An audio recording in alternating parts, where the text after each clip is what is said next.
moderator. I guess It's all you. I'm on things. Hi, I'm Kristie Jones. I'm actually from St. Louis, so I would have been the person who came to the front tonight. Almost. Virgin beat me out. I'm a sales consultant. I work with early stage, a lot of VC-backed startups. So locally, one of my first clients was SalesView, Bill Johnson's group, and that's how I met Holden. And I just recently ended an engagement with Sharpen, and I'm currently working with Demand Job. So I've got some clients in St. Louis, but I'm expanding my reach into the Silicon Prairie, other areas of the Silicon Prairie. So I'm excited to be here tonight. Thank you for having me. So I want to go ahead and introduce the panel because I'm just going to be, as all good salespeople, I'm just going to be asking questions. I'm going to be engaging. So we'll start here with Tyler. So Tyler, would you introduce yourself and then pass the baton? Yep.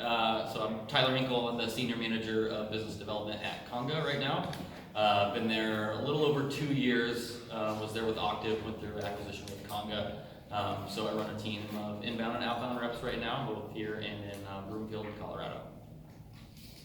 Hey, I'm Drew Elston. I'm with Sixth Sense as a Sales Enablement Manager. I've been there for about 5 months. Prior to that, I was at Springbrook Analytics in town.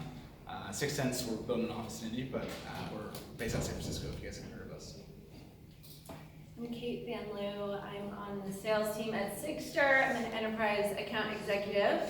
I've had sort of a varied sales background. I was in publishing before Sigster, so much different environment. Just hit my 1-year anniversary at Sigster, so it's been so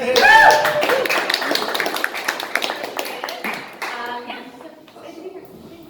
My name is Brad Brown. I am currently the Senior Business Development Manager at Xylo. I've got a team of 6 that are kind enough to join us here today, a combination of inbound and outbound.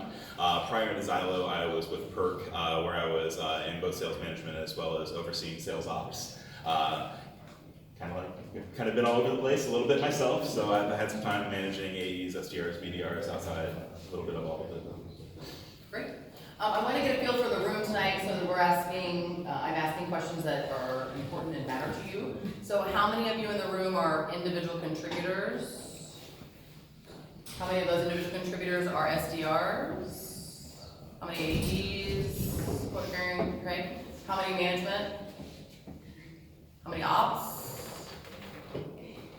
What do the rest of you do? Busy work. They're trying to find jobs. Cashing paychecks. Okay. Any specific job role that I didn't mention that you want to make sure that we do? I'm part-time SDR, part-time success specialist. Customer success. Any customer success in the room? Other than that? Yes. Okay. Michelle's Awesome. a recruiter, she didn't raise her hand. Competition when you call out. All right, cool. So we're gonna kick this off. We are gonna let the audience ask questions. Yes, That's absolutely. okay? Yep. Because you're all extroverts, if you just can't stand it, you just have to know now. Like, raise your hand. Okay, so group. We talked about that we are in Q4, even if your fiscal is not the 31st of December, but it's the 31st of January. So welcome to Q4. So as a group, Tyler kick us off, are we doing anything different because it's Q4 than we would be doing any other quarter? We are, personally. I think it depends on kind of your sales cycle. We were talking earlier, if you've got a long sales cycle, 9 months, 12 months, it's a little bit more difficult, but our sales cycles are shorter. And we know that months November, December are pretty short as well. We've got really 16 business days in November, so we're having to front load a lot of our activity in November. We're trying to hit 300 dials every single week. We're pushing that to 400 dials a week so that we make sure we get that in the first 3 weeks, because that's where our meeting set are going to come those first 3 weeks. Dreamforce comes, hopefully that spills into December. December is going to be short, so yeah. Process side, on the sales development side, I think there are some things that we change. As far as scripting and cadences, that doesn't change, but we front load our activity in the beginning. Process is changing and maybe condensing. Yep. Sounds like? Yep. Okay, cool. Drew? Yeah, so we just wrapped up our Q4 close plan. So what's kind of interesting about Sixth Sense is 80% of our sales team is less than a year old. So all of them are running through a lot of their first sales cycles. Our cycle time is around 92 days on average, but we... On average? On average. It's just 92. On average. 92, yeah. So we're running through these close plan meetings because a lot of these are on their first cycle. So what's weird for us is making sure that every rep hits on the board this year. So that's kind of the main goal for us. Okay, I'm gonna shift the question for the end of the panel here. So one of my big bugaboos, so prior to owning my own consulting company, my last real gig was with Gainsight. And so one of our big issues was the hockey stick, right? So couldn't get anybody, you know, we actually, I was talking about, I said that was the company that actually moved our accounting calendar, because we thought we would change January. So what kind of, are we throwing incentives out? Are we offering discounts because it's Q4 and we have a board of director meeting come the 12th of January and everybody's freaking out? What, like, how about financially? What kind of bad accounting decisions are we making this time of year? I mean, so yeah, that's it's tough to like wrestle with that and weigh You already that told a us where little you're bit. from, right? So now you know. Go to silence, go to silence. So, yeah, I mean, my sales cycle length is so long that, you know, there's not a lot you can do when you're working with an enterprise. And levers are only gonna go so far too, and you almost end up burning bridges, I think, more than you help. That said, I think I think the hockey stick happens for a couple reasons. I think it's self-inflicted, but I also think that people expect it, especially at the end of the year. Like, there's a software fire sale that happens. So maybe there's some conversations, some things that have become close lost that are worth revisiting if price was the barrier, and you know, those conversations can be worth it if you have a good enough relationship to tackle them quickly. Mm-hmm. Well, I think for us, it's really moving into fiscal year 2020. Our biggest part of the plan is moving into more proof of concepts right now, just to ensure that we really secure any components of budget that are going to be available within the organization to work with. We're an IT tool. So, you know, Are we charging? Is that a paid POC? Maybe not. Sure would like it to be. I'm gonna highly recommend. We actually are moving forward with a little bit more aggressive notification. I mean, all you have to do is visit our website, and our chatbot's going to advertise a potential free POC there. So I'm not sharing anything that's proprietary or secret right now. And that's something that we're trying to do, right? To hopefully incentivize and to bring on some new perspective people checking this out. To kind of answer the first question, which is also a part of the second question here, you know. We have had a very specific focus on the enterprise, and that's never going to totally go away. But we also know it's going to be a much longer deal cycle. And so from a prospecting standpoint, whereas about half of our total activities in Q3 were targeted towards the enterprise, we're going to reduce that more to about 20% and go after some of those more mid-market deals that have at least a possibility of being something that impacts our fiscal year, and really going after that pretty aggressively with front-loaded activity inside of the month. Perfect. Okay, great. Thank you. So it is a challenging time of the year. How are reps able to balance? You know, we still have to. I say whether it's closed won or closed lost, it's closed. It's out of your pipeline.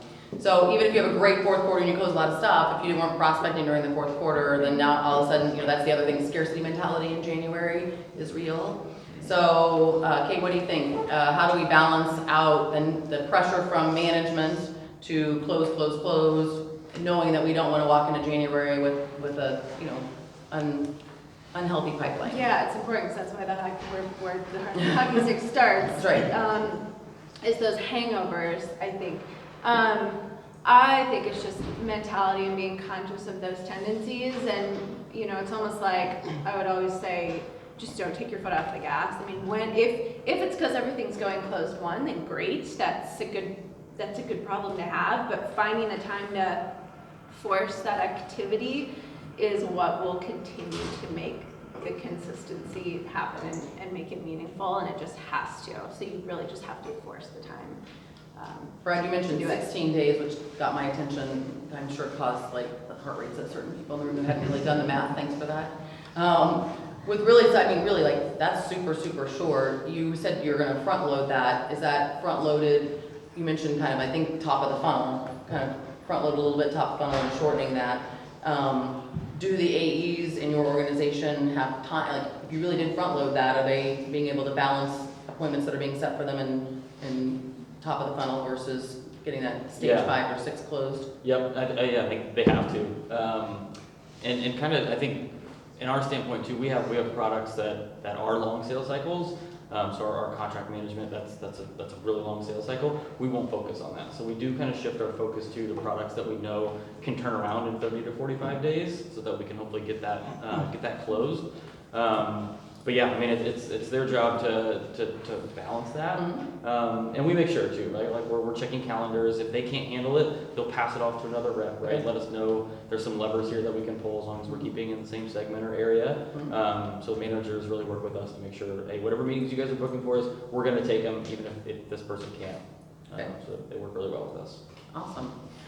Drew, I'm going to throw this to you as sort of the ops guy in the room. Automation versus personalization. What's the balance? What's the right answer? So we actually did a video call blitz yesterday. We've never done video, and we started getting into it. So, that's a really easy way to do personalization at scale, but still have that ability to get a lot of activity, especially in the Q4 pipeline area. So yeah, it's kind of like spiff season for Q4. That's kind of how I think you drive activity. It's a great way to also like segment into holidays as well. So that's kind of how we easily kind of balance the whole automation with personalization. Awesome. Who's using video in the room for outreach? Kind of, sort of. Kind of, sort of. The other area I think personalization, so when I'm putting cadences together for teams, obviously video is one of my personalization methodologies, but LinkedIn. I cannot tell you, like, I'm now no longer accepting LinkedIn invitations without a note, FYI, for this room. To at least say like, hey, good to see you tonight. That would be great. I really I mean, because I really do, I want to keep my LinkedIn clean so that if you reach out to me and say, hey, I see you're connected to so-and-so, I can actually make that introduction for you. So I'm requiring SDRs that I work with to personalize that note. So I'm like, no blind invitation sends. You must fill out the note. You must find the reason to connect. A couple of years ago, not this last Rainmaker, but the one before, a LinkedIn VP came up and talked to the group, and they said the number one reason people will connect with you is university connection. So go Badgers. So I think it's interesting. I mean, the top 2 or 3 actually had nothing to do with business. They had to do with, I grew up in your home, like I lived in your hometown. I went to, I'm a Jayhawk. So like Rock Chalk. So those kind of things, like people almost automatic, like 90% of people will connect with you if you can find that kind of connection. So even though it may not be a personal video, I think that is important. Anybody else on the panel first up? You were dying. Well, to piggyback on LinkedIn a little bit, right? As somebody who's occasionally prospected, I'm actually offended if somebody sends me a templated message through LinkedIn because I know for a fact that you can see my information. +1. Yeah. We do a lot of direct mail at 6 years too, and like you can get fancy with it, but I think just like writing an old-fashioned note and putting it in mail to a top prospect. I'm doing handwritten notes now too. Very meaningful. There was a great topic that came up at Lesson the other day when we were talking about it, and it's, if you really want to connect to someone, save them in your leads list and follow their activity for a few months. See what they're doing, see what they're posting. Initially reach out with that was a really great article, here's why I liked it. Yeah. Perfect. But still don't pursue that lead. That's then right. Continue to watch and later on until you We're nurturing that. That's right. I think that what you just mentioned is one of, from a prospecting standpoint, is like the great conversation of 2019, right? Because we all know that abundance is the play right now, but personalization is why people respond. So how are we balancing that is really an ongoing conversation that's a part of my job, every single day. And we've tried to strike a balance of having cadences that have relatively specific messaging towards tech stack, industry, persona, things along those lines as a jumping off point, and then utilizing personalized elements that we can uncover through LinkedIn or content that they're sharing or posting in order to connect why that should be specifically relevant to the prospect. And that's the balance we found it's starting to work. It's always going to be a work in process, and I think it's always going to be a moving target too. Yeah. But that's as close as we've been able to come to finding a balance that seems to work and make sense to be able to still maintain a quantity of activities that's going to have the breadth that we need to be in front of our prospect base. I love that you did the video blitz yesterday. That's awesome. I've heard that before. How many VC-backed companies in the room? A handful. One of the best recommendations I give and that I heard is have you linked in with all of the managing partners at that VC firm. I mean, no offense, they spend just as much time in the summer golfing as doing anything else. And so their network is pretty tight. And if you ask them to make a connection or introduction, they're gonna do that, because why wouldn't they, right? They're looking for ROI. And nobody at that level is not gonna take an appointment with you if they're asked by their golfing buddy. So make sure, again, when I was at Sharpen, I made this comment at one of their quarterly SKOs, and they were like, oh, I don't even know who the board members are. And I was like, okay, we can get you that list, but those people know people, right? Those are influential people with money, and so important. So those kind of connections. So making sure you're always checking your LinkedIn connections too, right? With people that you think are the connectors in your circle. All right. Okay, let's switch topics. I'll just throw this out. First one wins. Chatbots. How are chatbots impacting, affecting, changing your current process? You mentioned chatbot, right? I did, yeah. We'll start down here. You already threw out the chatbot thing. Well, and this is something that we're learning every day, right? I can tell you, Tyler and I were talking about Drift before a little bit, Mm-hmm. and I was eager to learn about some of the things they've implemented there, because Drift is kind of reteaching me everything that I thought that I knew about inbound. Top 3 things you've learned. Well, I think the biggest thing, right, is that you actually can automate your warmest leads, right? And you can actually utilize it to help to actively disqualify leads just as actively as you can ones that you're qualifying. And so that is actually allowing us from an inbound standpoint to focus a significant part of our energy, or more than we probably would otherwise, because we would spend a lot of time trying to get to people in 5 minutes and actively managing that lead portal. Now that's largely automated. And so we can invest that time in going after some of the colder motions that are still have high intent, like content downloads, like website visitors, or people that are incomplete forms, some things along those lines, right? And that's where I think that we can create incremental value by focusing on that and having that. I really think, is it Beck Holland, I believe, calls that postbound. That taking those hot motions, figuring out a way to automate that, have website tools that are taking care of that, and then moving the inbound motions more towards relevant medium intent prospects as opposed to the high intent ones. And we're still learning, we're still figuring it out, but I think a little bit over 2 months now. Oh, okay, so you're early adopter. You're on the early adopter program. Yeah, but we're figuring it out, but I think it's going to be a game changer over time for us. Really nice. Who else on the panel's got chatbot? Yeah, it's been huge for us. I think we stole our playbook from Sixter. They use it really, really well, so we modeled a lot of what we do off of that, and it's been a huge lift for us. I think we just brought in our biggest deal, and it was a little over, I think, 10K, 11K MER. Nice. So that obviously paid for itself. But yeah, it disqualifies stuff. Will can attest to it. He's one of our inbound reps, but he manages that. We round robin in those chats. We have it in EMEA. We have it in APAC. Really? So we've got it. Yeah, we've got it globalized. A lot of different playbooks that we're running. I can give advice on that. Start small. Have your reps interact with as many chats as possible, and you start to learn from that. You learn what you can kind of start to automate, what you can disqualify out, what you can qualify, and then now your reps are walking in, they're walking into 2 or 3 meetings that are booked for them every single week automatically, and they don't have to go through the junk of, hey, I can't get to somebody, so I'm going to request a demo, but I can't afford this. We can qualify them out via chat rather than taking the time to put them into a cadence and call them. So it's been huge for So us. you round robin them so everybody is it a distraction during your day? Is it a distraction during your day? Not so much that it's a distraction. It's more or less, it ends up being a situation where it does come up and you have to kind of stop what you're doing and be high end, but also you have to keep in mind the audience. So sometimes people came on there because they solely want to be on chat. They don't want to talk. So you can use it that way. But sometimes it's as simple as, hey, how long to a meeting?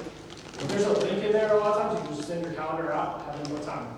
Do it that way. So how you manage it is just kind of how it works best. But the round robin is a nice tool for us because we're not all constantly being on it at every meeting.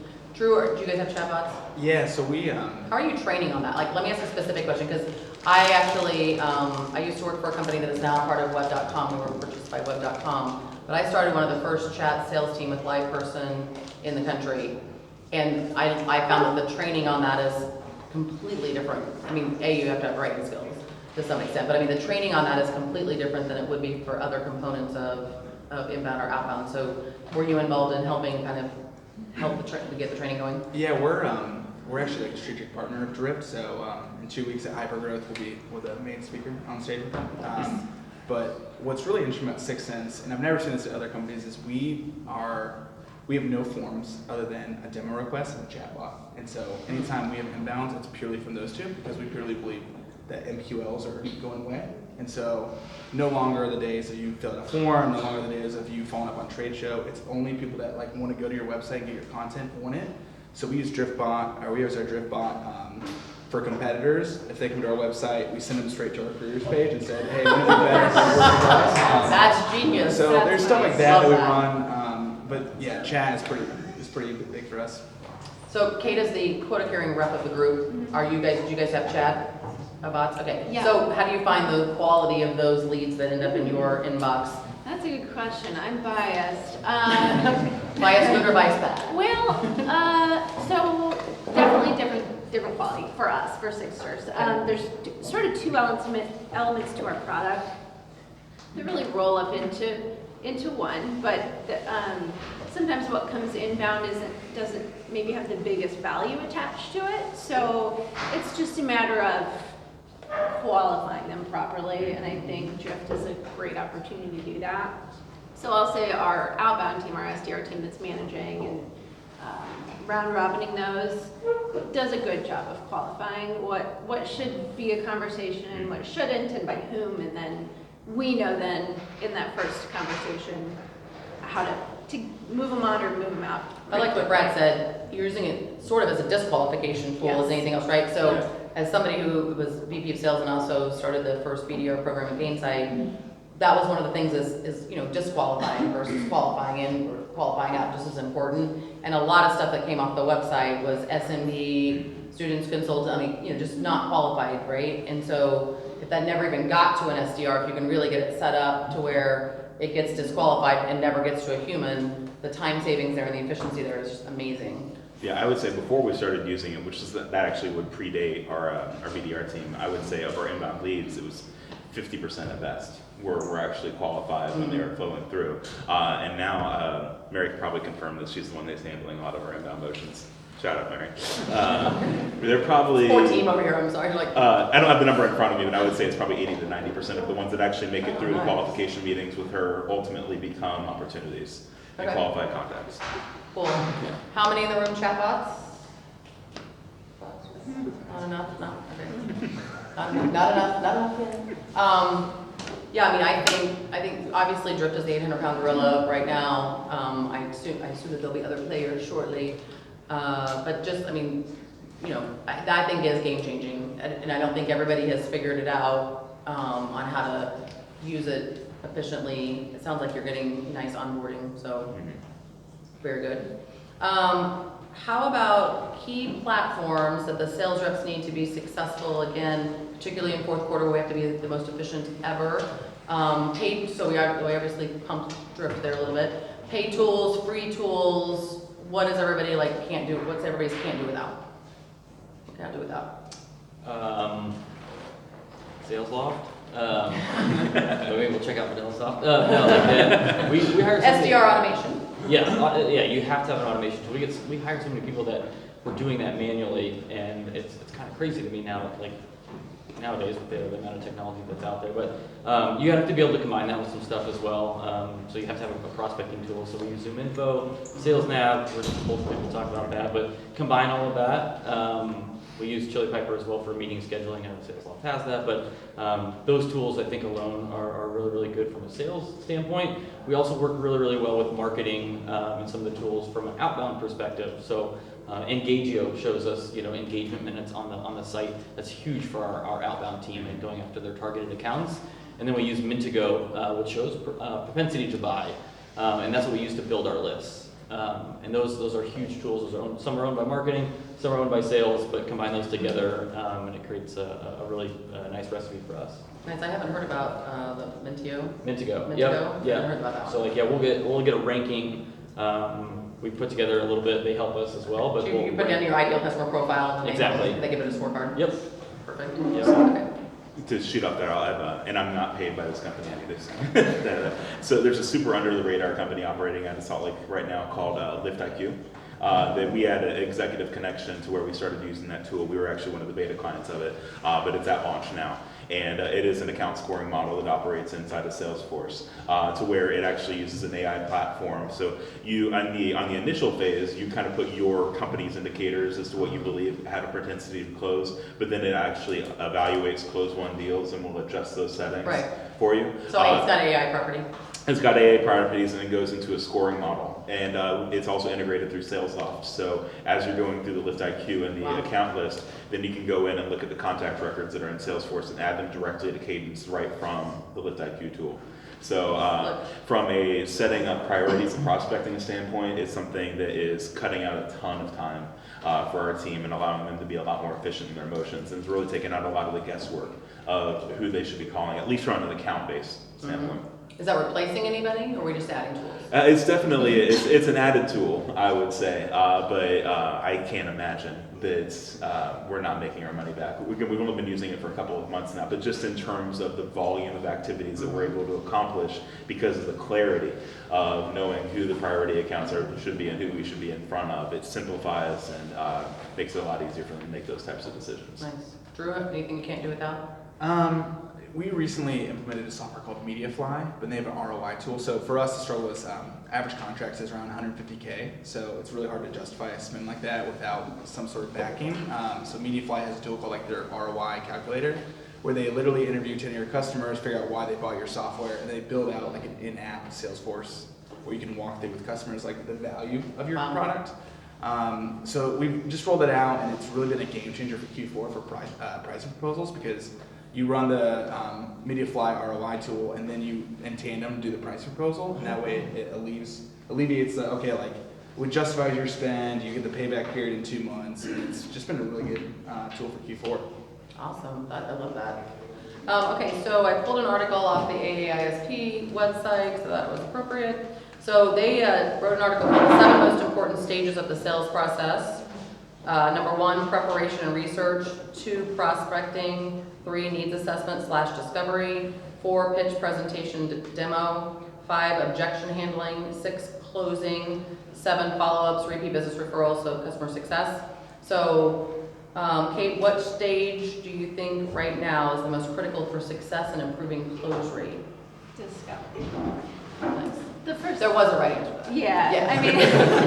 Like that wasn't really like that wasn't okay. That was really, there was one right answer. Yeah, I mean, for so many reasons, but the relationship that you build, your understanding of their business and how you can help making every conversation from that point forward about them. It's the only way you can have a real clear path to value, I think. And I think salespeople have a tendency to, we just talk and talk and talk. And so it's easy to talk about yourself. And so the exercise of question, and reframing that and making sure it's about the prospect and the person on the other end is 100% the most important thing, and sets the tone for everything else. Awesome. Yeah. I have lots of Christieisms, but this is one. It has to be all about them before it can be all about you, before it can be all about us. Yeah. So, and I am never the most important person in the room. Awesome. So which step's getting more attention than it deserves? Who wants to feel that? Oh, come on. I know the answer. The answer You know the you answer. want is the demo. That is exactly the answer. Thank you. I was like, come on. Come on, there's free candy over here. I'll throw you a candy bar. And I feel like that goes to, I think it's so circumstantial, and I agree with you in theory for really most of the way. We did a little pre-thing, and I already saw my demo.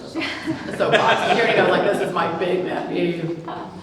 The problem is when people go too quick to the demo without understanding what to show, what to discuss. Just heard a sales call recording, not from my company, but my company being sold by someone else. And Gung told us they talked 95% of the time and did like a demo, full-on demo on the first call. And it was like, well, we don't know. But I think it also a little bit depends, thinking of times I've been put on the spot, maybe a little bit on the persona and the person you have on the call. And we sell to marketers. If I have a CMO who gets it, has met us, has been at events, wants to get a glimpse before he jumps off, we'll meet in the middle somewhere. But if I don't at least give him some of what he's after, I may never talk to him again. So him or her, I think that has to weigh in a little bit. But I do think generally, if you have a relationship and you understand their problems and can speak to how to fix them, the demo can be just fun too. Demo's super valuable. I think my big soapbox, working with, being in SaaS for the last 20 years and working with SaaS companies now, is I think the demo's earned, not given. I think they have to earn the right to have the demo, and then it has to be customized. So I'm getting tired of seeing demos where every single feature, these take, people are scheduling an hour-long demo. I'm like, there's no point of that. And I think the other thing that I think the really big thing that I'm seeing is demo as admin training. This is an admin training. You don't get admin training until you've written the check and it's cleared, right? So in the fourth quarter, I would say I'm a little more lenient. I'm not beating people regularly about this in the fourth quarter, because I do think if they have money to spend and they need, if you can combine discovery demo and Q4 and move the sales cycle two steps forward with one call, let's do that. But I would say, and I honestly believe I've got clients I know that don't have to do a demo to sell, that they can prove. So basically, to me, the demo it does what I say it's going to do. Well, to me, a reference to an existing client is 4 times as valuable, and we'll give the same, type of proof. So anyway, you can do that with my soapbox. Thanks for answering. Where are reps going wrong during pitch presentation / demo, other than again, getting there sooner than they should? What other mistakes are we seeing reps make out there? Drew, what do you think? What are you seeing? Yeah, we went through an initiative in Q3 where we did the first call certification for everyone, because we hired myself and a product marketer in the same quarter, and that was our first big push. I think there's a tendency to almost be kind of word vomit without asking discovery. And so I think that's kind of where people go wrong, is they go too deep when it's really discovering where this matches to what I want to do with it. So I think that's probably where I would land. Yeah, Brad, thoughts on this? No, I think you touched on it earlier. I think that if you have a demo template that you're showing the same thing every time, and I think we've all heard the rep that they have, insert joke here, make witty comment there, that sort of thing. They have that. They're probably totally missing the mark, because customize is really the way to go. Showing how the product is working for other customers similar to them, understanding what their pain points on key value propositions, and focusing on those areas. That's the way to get things done. And I know everyone wants to see the product so quickly, but that's usually an indication that there's that cadence to it, that you're showing the product too quickly because you're not able to specify to the prospect. Okay. Let's go super broad, so helicopter view here. What's the best way to measure the impact of your sales process? So how do you know, I'm going to follow into some of the ops guys here, but how do you know through measurement that maybe the process is broken or needs refined? I can take that. So we have 3 sales offices, East Coast, West Coast, Central. And so we break out these, we call them rep dashboards. And so there's 3 major indicators we look at. We look at next quarter multiple, close rate from unqualified to qualified, and the conversion rate from unqualified to qualified as well. So we track one of those, and then we set benchmarks as a company, and then industry benchmarks. If we're not hitting the mark on our own or industry benchmarks, then a rep will basically have, we got to figure out what's going on, and then try to intervene to them. So how's that alert happen? Is that a manual conversation that happens, or are you building a workflow or process? Yeah, so it's all Salesforce process builder email alerts that email the manager when a certain threshold is hit. Mm-hmm. How about the rest of you? Indicators?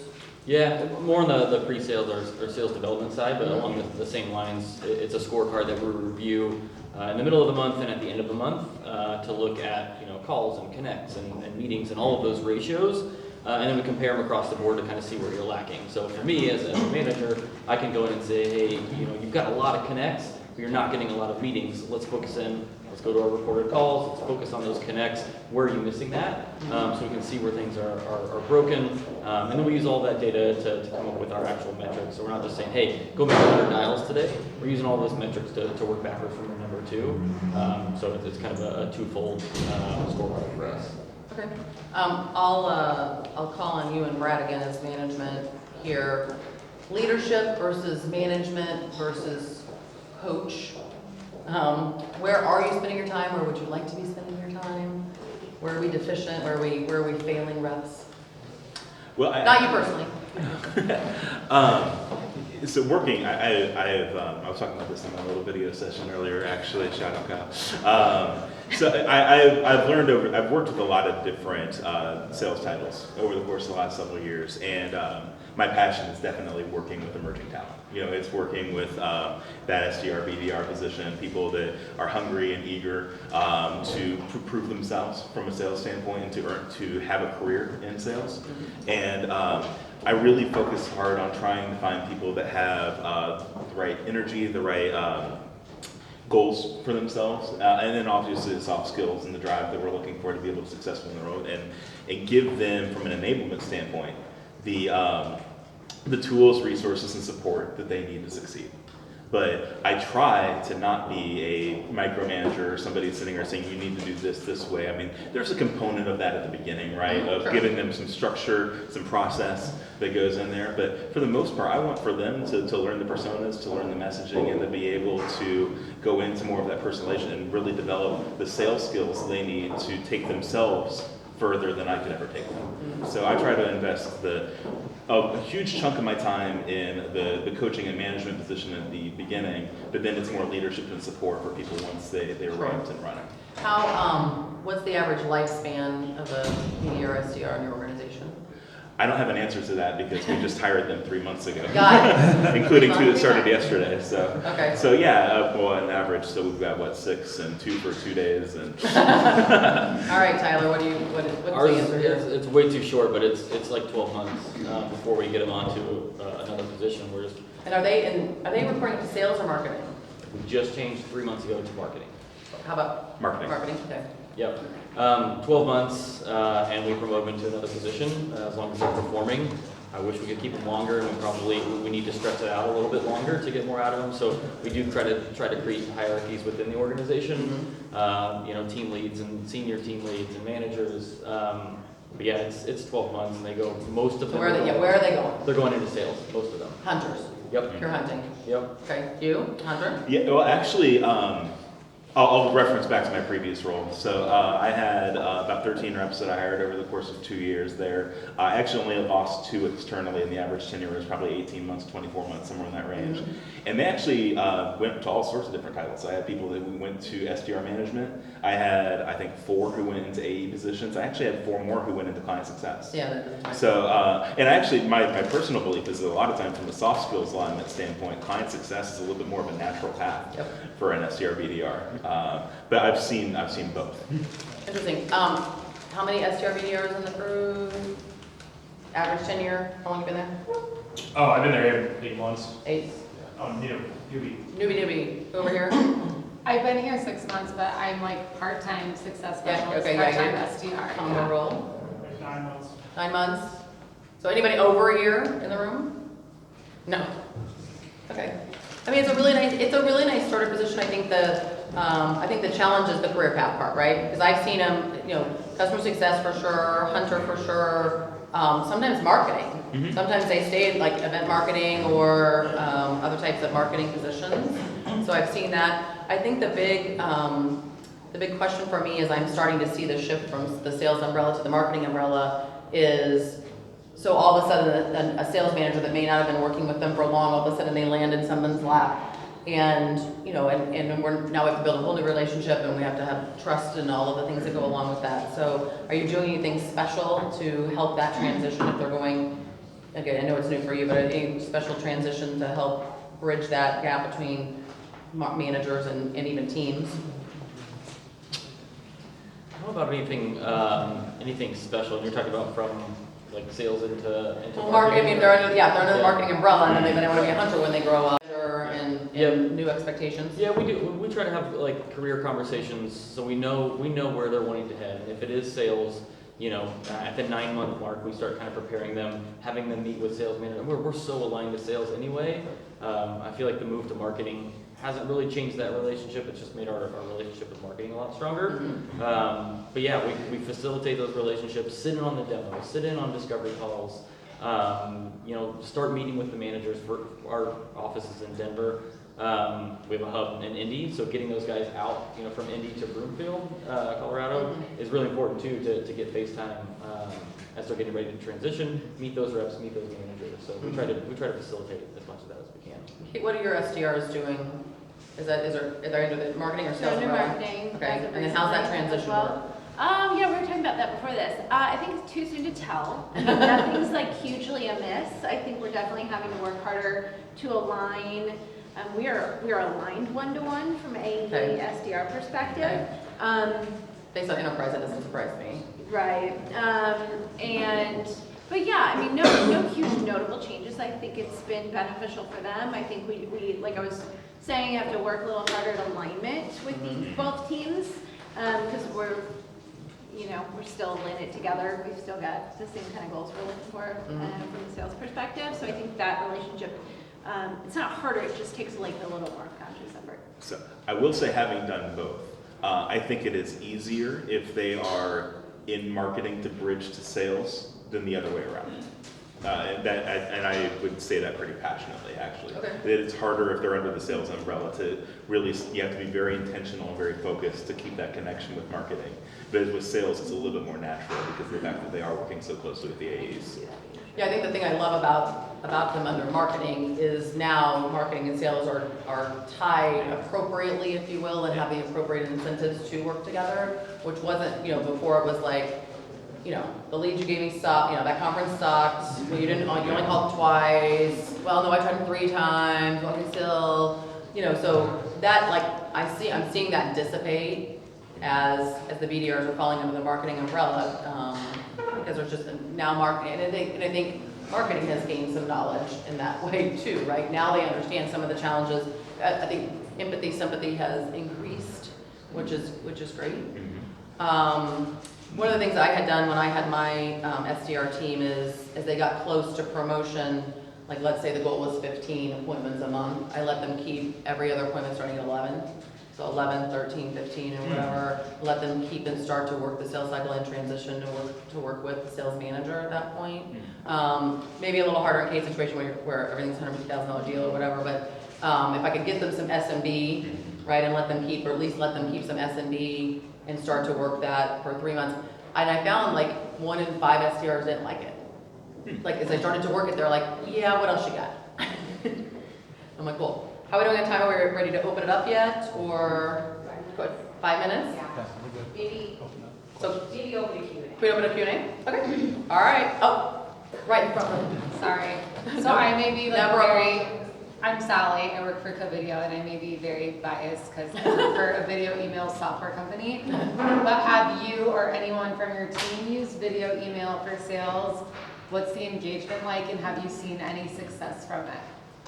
I have this like insecurity that I'm weird when I do Are you this camera video shy? thing. Yeah. How is you're a like- millennial? How is that possible? I'm not. That's what I'm saying. They're like, aren't you Snapchatting? But I'm teasing. I'm not. I'm teasing you, by the way. I'm teasing. No, I'm not saying. But so I think part of it's from like before I worked at Signature, I was in publishing, and that's like so dry and corporate and whatever. Right. So I think it's been like weird, and it doesn't feel super authentic for me, which I'm working on. But my SDR and my team does a fabulous job with it, and it really fits our sort of like who we are as a brand as well, I think. Right. And they get the results are phenomenal. Yeah. It just does so much for the It relationship. humanizes the selling process, I Yep. think. What are your top 2 video tips? Be yourself, don't overthink it, and like, it's okay, like, people are like, oh no, I fumbled when I said this, but like, that's humanizing it. Yeah, That's it's good. kinda That charming, makes I you think. human, Agreed. like, they wanna like connect with you, Uh-huh. and I don't know, I am like obsessed with the company I'm at, but like, it works. If you try it, you're willing to like give it a go, it definitely works. Yep. Piggyback on that, I mean, we're talking about video and personalization. There's a company called Chorus, anyone uses Chorus. Yeah. And they just studied, it was something like 55 million phone calls.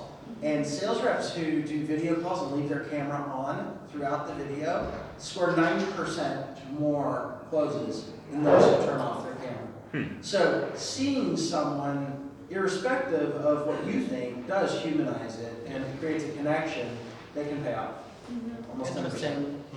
Yeah, like I say, this is like say my SDRs, I'm like, we're not doing a major motion picture. No. Paramount's not cop. No, just be yourself, have fun with it. Right.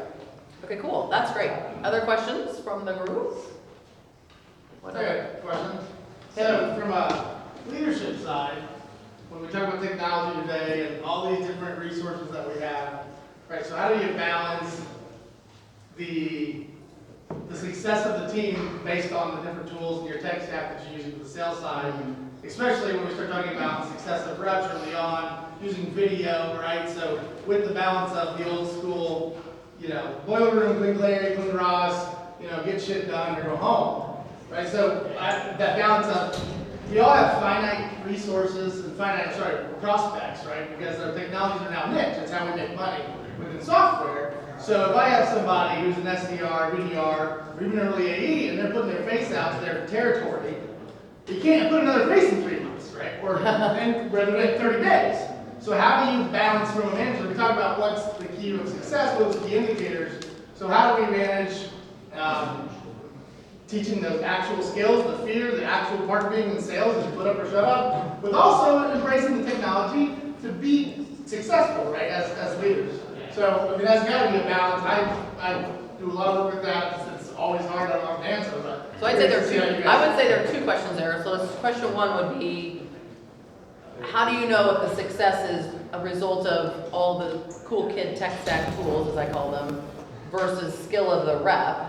So let's answer that question first. How are you evaluating that? Skill of the rep is skill of the rep, I don't think. I mean, the technology for me is fantastic, and like understanding my own metrics are really important to me, understanding like my average contract and my sales cycle length, so I know where to make adjustments and where my quickest opportunities lie.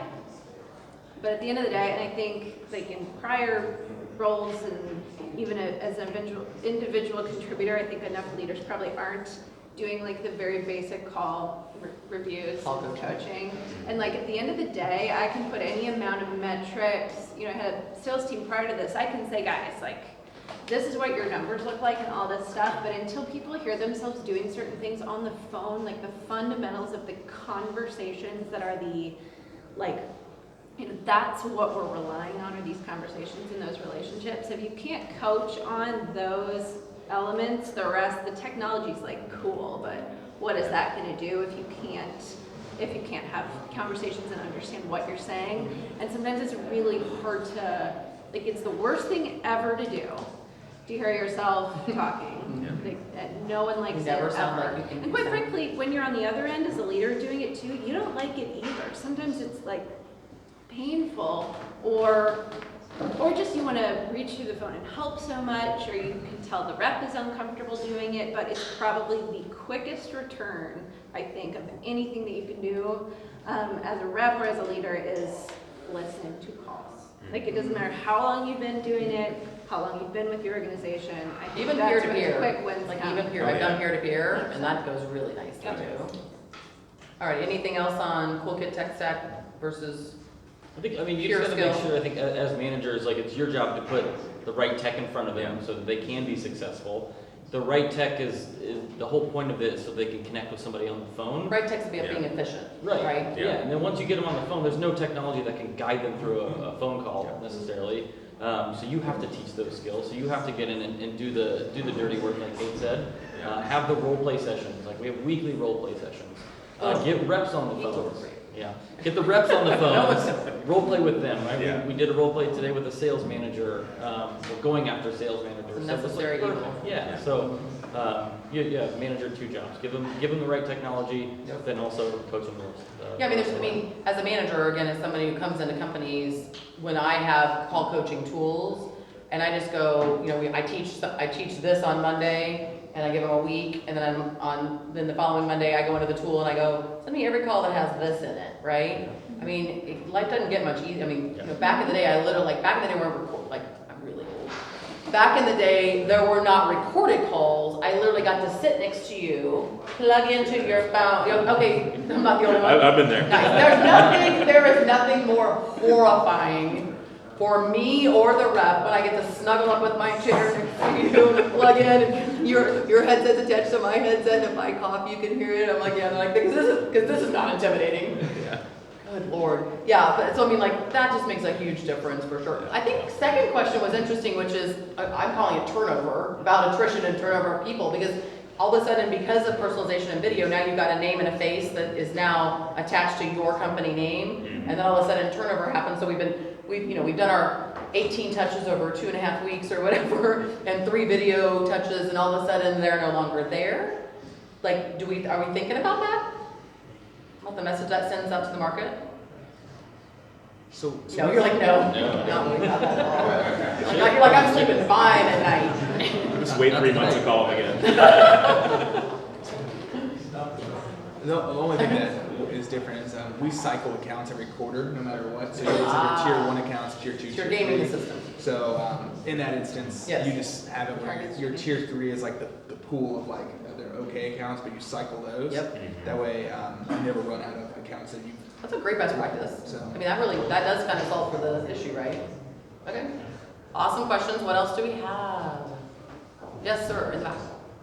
Under your BDR, right? Yes. Yes. So, the title is answering to my boss.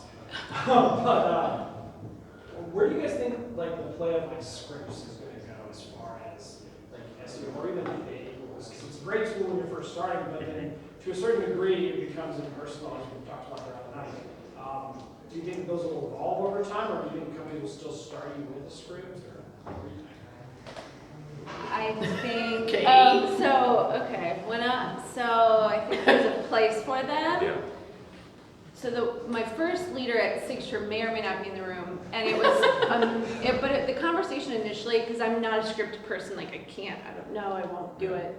But if you know the script really, really, really well, like the back of your hand, like can say it in your sleep, then once you do, then you know where to go always. I think the script is for purposes of ramping and learning your role.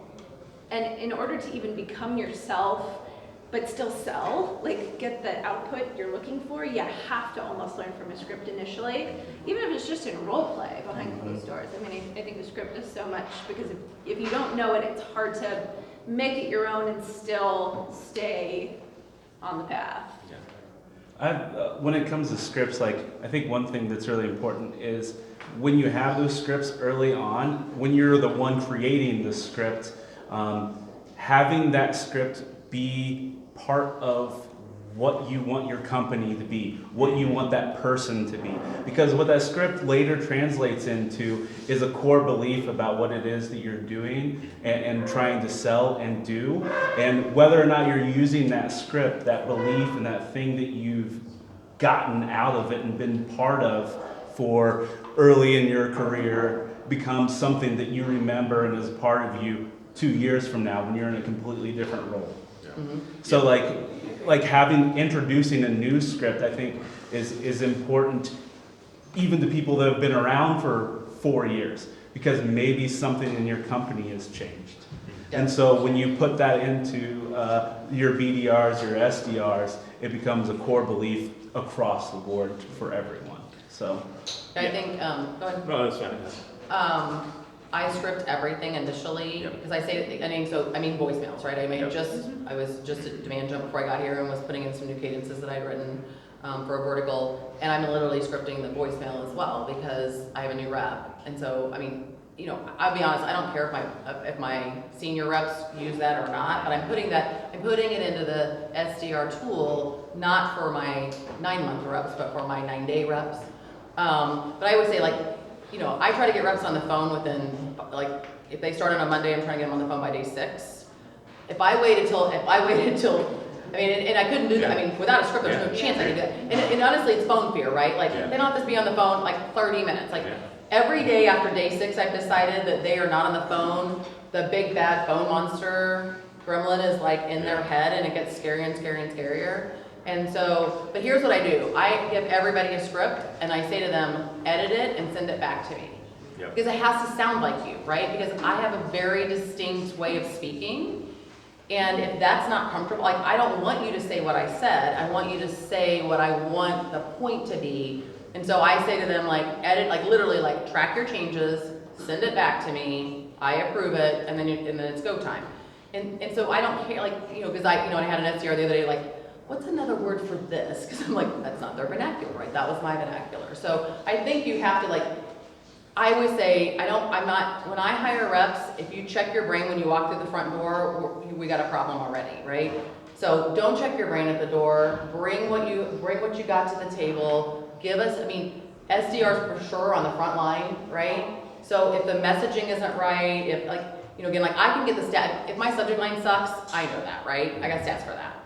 But if my voicemail or my live call script, as I call it, my live call script is not resonating, and my live call script really is not like, I've got the opening, like, hey, I'm so sorry I caught you off guard, this is Kristie with Demand Jump, blah, blah, blah, blah, this is why I'm calling. If you wouldn't mind, if I could ask you 2 or 3 questions, we may not need to have a further conversation. And then I have like a list of 12 questions, like fielder's choice, right? I don't care, like, again, like whatever you're comfortable with based on their job title, based on whatever. So, but I think, like, I don't know how we would put new reps on the phone without it. Yeah. It would take 30 days or 30 to 60 days, and then they would quit. They would never get on the phone. Yeah, and then I look at it exactly the same way. So we start with scripts, and we're actually the exact same. We try to get people on the phones on day 6. Is where we go for on that. Yep. And then we slowly start to work off of it. Then it becomes, okay, take the script, put it in your own voice. Right. Now let's talk about the structure. And I think the structure is really the critical component to it, right? I think there's a lot of people that are out there that will just kind of wing it. And you can't wing it, though. Yep. You have to have a structure, you have to have process, you have to have consistency. Even if you're saying the actual words that you're using are a little different, and obviously there's a personalized component that comes into it. But if you don't have consistency in the process and the structure, then there's really nothing that I can coach you on. Because you're doing something a little different every single time. How am I ever going to know what to work on? That's right. If the numbers aren't there. Yeah, there's only so much beta testing. I'm happy to A/B test with email templates, but not with the humans. Well, you can. You can A/B test messaging, but like you have to commit to it. Yes. So, and that's something that I always look at for the team. If you want to try something different from a structure standpoint or a messaging Give me 30 days. you need to tell me exactly. You need to tell me exactly what it is that you're planning to do, and you need to commit to it for a minimum of 2 weeks, if not 30 days, and then we'll compare it to our baselines that we've established and determine whether or not this is better, worse, or on par. And if it's on par or better, then cool, by all means, you can run with that if it feels better for you. But if it's worse, then we need to go back to what we were doing. I call, as if you've done challenger sale, those are the lone wolves, right? I call them cowboys. I go, yo cowboy, you can do it your way until it doesn't work, then you're going to do it my way. Yes? Following up on that point, you added personalizing in there, but how much of, if you have the scripts and the processes, should you factor in the audience? As far as looking up the guy's LinkedIn or Facebook? Research, pre-research. Pre-call research. Yeah, I can tell, we don't just have one script, right? We've got a lot of different messaging that we use for different types of personas. And so that then of itself, you're catering the messaging to the audience to a degree there. But I think it's really important to get, to make sure that you're able to link it to why it should be relevant to the person. And it really does need to be the person as opposed to the company. The company is important, don't get me wrong, but you're selling to a person. You're having a personal connection, right? So you need to know why specifically the person that you're reaching out to is going to see value from the product that's going to impact them on their role on a daily basis. Unfortunately, we've got more information on that than we've ever had before. We're very fortunate, our personas that buy are generally going to be people who are in IT, and they're all on LinkedIn. And they put their whole life on there. So that helps a lot. But that's really how we try to link it, right? We have the actual pitch component and value propositions are more persona-based, but then the relevancy points and the call to action as to why it should be specifically relevant to them are based off of the personalization.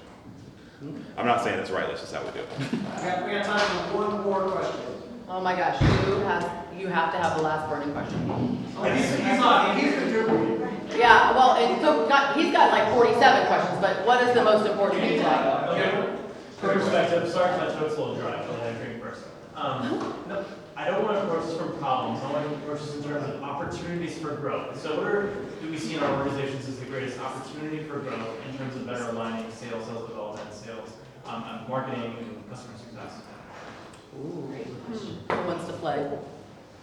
He threw in customer success, which is interesting. Yeah, we've not talked about that really. No, Full we scale haven't. RevOps. I don't know, alignment, all of the above. I mean, CS and sales, I think, maybe, and again, we've not covered that, and I could go on, but I think those are hugely important. I think, though, overall, like, from a SDR, BDR, if you can do that role, the sky's the limit in any kind of role. I think the skills you learn, the thick skin you get, and the ability to just talk to people, just holds well everywhere. I would say, for me, I don't think customer success is being pulled in early enough. I think, so I just wrote a blog post that said churn starts at implementation.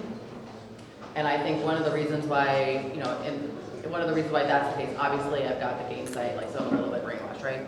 But you had the SDR, they handed off to the AE spent which sales cycle? 5 months. 5 months, good. 5 months building a relationship, and now either you're gonna pass them off to an implementation specialist, and then a CSM, or a CSM, maybe no implementation specialist. That CSM AE handoff, like, that, and no offense, like, the AEs don't give a shit, right?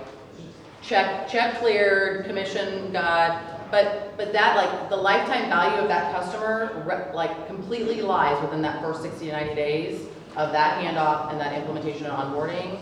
And so the fact that we're not involving CS prior to that, I think is a huge mess. We got one.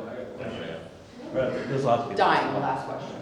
Awesome, thank you. So fun fact, Tyler and I would be together years ago at Exact Fire. This question is purposely open-ended, so I'm very curious to know really where you see this pre-sales BDR, SDR role evolving. Ooh, look into the future. Look into your crystal ball, 5 to 10 years. Depends on who you ask, because certain people are going to say that the future is just entirely inbound and like outbound activity is meaningless. And then if you ask, like, I don't know, if you read a sales book, it's going to say the complete opposite of that. Yeah. So, tough to say. Yeah, that's tough. I mean, I think we're trying to figure some of that out right now by testing a few things. The first thing we're testing is we're potentially thinking about sending some of our hottest leads directly to sales. How can we shorten the sales cycle? So instead of us running the qualification call and then setting the discovery and the rep running the same discovery that we just kind of ran, how can we shorten that a little bit? I'm kind of scared because those are our highest converting lead. That's our gold. But we're going to test that. I've done that though, but you have to hold the AE accountable, because AE is Yep. never going to touch them as much as the SDR if you don't hold them accountable. Yep. But I don't disagree with the strategy. Yep. And then, the other piece is then, can you take a pre-sales SDR and turn them into, a small business inside sales rep where, they get a small 50-person, company. Can they close that deal by themselves so that growth reps don't have to handle that stuff? So we're potentially kind of testing that into, kind of a hybrid role. So all things we're thinking about, I think, for that same question. Yeah, what does the BDR role become? How does it develop? But I'm solely believe, you've got to have an inbound team, you got to have an outbound team.